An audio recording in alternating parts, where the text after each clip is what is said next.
The Permanent Secretary of the Federal Capital Territory Administration (FCTA), Mr. Olusade Adesola, says the Park and Pay scheme is an initiative that will decongest the city and make motoring a more pleasant experience. He said all this while signing an agreement to restore the scheme on behalf of the FCTA. Having concluded this process, we therefore deem it that as part of the communications that will precede the implementation of the project, the citizens need to know that we are signing the on-street parking agreement.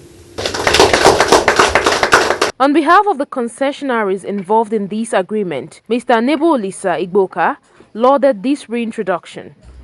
Let us embrace the opportunity to revitalize our city with a well-considered on-street parking program. Together, we can create a more accessible, vibrant, and thriving FCT. Mr. Adesola explained that the FCTA and the area councils have agreed that all wrongs and rights charges would be consolidated and shared between the administration and the 6 area councils. Joy Igoche, ITV News.